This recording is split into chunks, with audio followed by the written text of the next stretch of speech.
BJP में लंबे समय से बेकदरी के शिकार चल रहे पूर्व केंद्रीय मंत्री वीरेंद्र सिंह ने भी यह स्वीकार कर लिया है कि बीजेपी में उनकी कोई पूछ नहीं है और उनकी आवाज सुनने वाला कोई नहीं है।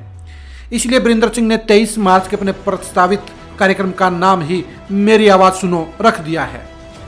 वीरेंद्र सिंह के कार्यक्रम का नाम मेरी आवाज सुनो रखना इस बात का प्रतीक है कि बीजेपी में वीरेंद्र सिंह की कोई सुनवाई नहीं है, बीजेपी में वीरेंद्र सिंह को लेकर कोई गंभीर नहीं है और बीजेपी में वीरेंद्र सिंह का कोई भविष्य नहीं है। वीरेंद्र सिंह भी यह समझ चुके हैं कि बीजेपी ने उसको जितना इस्तेमाल करना था वो कर चुकी है और भविष्य की पॉलिटिक्स में वीरेंद्र सिंह के लिए बीजेपी में कुछ खास नहीं बचा है।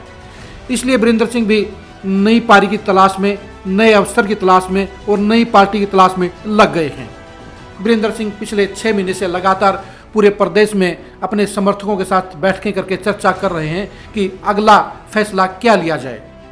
वीरेंद्र सिंह को बीजेपी के प्रति मोह भंग हो चुका है, उनसे कोई लगाव नहीं रहा है और इसलिए वे नए विकल्प की तलाश में लग गए हैं।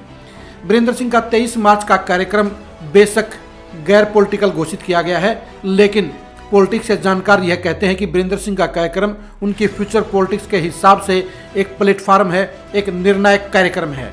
इस कार्यक्रम के जरिए वीरेंद्र सिंह 2 काम करने का काम करेंगे। पहला, वे बड़ा कार्यक्रम करके बीजेपी को दिखाने की कोशिश करेंगे कि अभी भी उनमें दमखम बचा है और हरियाणा की पॉलिटिक्स में उनका एक खास मुकाम है। वीरेंद्र सिंह बीजेपी को अपनी इंपॉर्टेंस दिखाना चाहते हैं, इसलिए 23 मार्च को वे एक बड़ा कार्यक्रम करने की पूरी तैयारी कर रहे हैं। कारण नंबर 2, वीरेंद्र सिंह अपने समर्थकों को इकट्ठा करके यह बताना चाहते हैं कि वे अब अपने खुद की बजाय उनके लिए काम करेंगे। वीरेंद्र सिंह ने हरियाणा की बैठक में भी ये क्लियर किया था कि पॉलिटिक्स में उन्हें जो हासिल करना था वो हासिल कर चुके हैं, अब वे अपने समर्थकों को आगे बढ़ाना चाहते हैं। समर्थकों की बात कह के वीरेंद्र सिंह ने यह इशारा कर दिया है कि वे अपने बलबूते की बजाय समर्थकों को मोटिवेट करके, इमोशनल अटैचमेंट करके अपने साथ जुड़ना चाहते हैं और 23 मार्च के कार्यक्रम को बड़ा सफल करना चाहते हैं। समर्थकों की बड़ी भागीदारी के बगैर यह लक्ष्य हासिल नहीं हो सकता, इसलिए वीरेंद्र सिंह ने अब खुद की बजाय अपने समर्थकों की प्रमोशन का, उनको आगे बढ़ाने के अभियान को आगे कर दिया है। वीरेंद्र सिंह ने कार्यक्रम का नाम मेरी आवाज़ सुनो रख के यह घोषित कर दिया है, यह ऐलान कर दिया है कि बीजेपी में उनकी कोई सुनवाई नहीं है, इसलिए उनको अपनी आवाज़ सुनवाने के लिए, बीजेपी के कानों तक अपनी आवाज़ पहुंचाने के लिए इस कार्यक्रम का नाम मेरी आवाज़ सुनो रखना पड़ा है। वीरेंद्र सिंह की गलतियां भी हैं। वीरेंद्र सिंह को बीजेपी ने बहुत कुछ दिया है। वीरेंद्र सिंह को 40 साल की पॉलिटिक्स में जितना कांग्रेस में नहीं मिला, उससे ज़्यादा 5 साल की पॉलिटिक्स में बीजेपी ने उनको देने का काम किया। बीजेपी ने जहां वीरेंद्र सिंह को केंद्र में मंत्री बनाया, वहीं उनके बेटे बृजेंद्र सिंह को हिसार से सांसद बनाया और उनकी पत्नी प्रेमलता को उचाना से विधायक बनाया। ये 3 चीज़ें तो कांग्रेस ने उन्हें कभी भी नहीं दी, लेकिन इसके बावजूद वीरेंद्र सिंह का बीजेपी से मोहभंग क्यों हुआ? इसका कारण यह है कि वीरेंद्र सिंह सोचते थे कि उनकी जगह उनके बेटे बृजेंद्र सिंह को मोदी सरकार में मंत्री बनाया जाएगा और उन्हें खुद को जाट पॉलिटिक्स का बड़ा चेहरा बनाकर बीजेपी आगे रखेगी। लेकिन बीजेपी ने ये दोनों ही काम नहीं किए, इसलिए बीजेपी के प्रति उनका मोह भंग हो गया, क्योंकि प्रदेश में भी खट्टर सरकार में वीरेंद्र सिंह को वो महत्व नहीं मिला, वो इम्पोर्टेंस नहीं मिली जिसकी वो चाहना रखते हैं।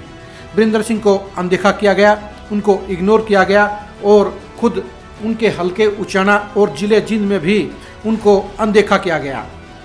इन हालात में वीरेंद्र सिंह के लिए बीजेपी में टिकना मुमकिन नज़र नहीं आ रहा और वो घुटन महसूस कर रहे हैं। इसलिए वीरेंद्र सिंह एक अंतिम और बड़ा सियासी फैसला लेना चाहते हैं। इसी फैसले को आगे करने के लिए अपने समर्थकों के शक्ति प्रदर्शन के साथ ही वे 23 मार्च को एक खाका खींचने का काम करेंगे और बीजेपी को लास्ट अल्टीमेटम देने का काम करेंगे। कार्यक्रम का नाम मेरी आवाज़ सुनो रखा जाना इस बात का प्रतीक है कि वे इस कार्यक्रम के जरिए बीजेपी हाईकमान को एक अंतिम मैसेज देने का काम करेंगे कि उनकी आवाज़ सुनी जाए, उनको इम्पोर्टेंस दी जाए और पार्टी के अंदर उनकी भूमिका को बढ़ाया जाए। अब देखने की बात यह है कि वीरेंद्र सिंह का एक कार्यक्रम बीजेपी के लिए कितना अल्टीमेटम साबित होता है, वीरेंद्र सिंह इस कार्यक्रम में कितना बड़ा शक्ति प्रदर्शन कर पाते हैं और बीजेपी को क्या मैसेज देने का काम करते हैं। वीरेंद्र सिंह के मेरी आवाज़ सुनो कार्यक्रम की खबरों के लिए आप लगातार खरी खरी न्यूज़ के साथ जुड़े रहिए। नमस्कार।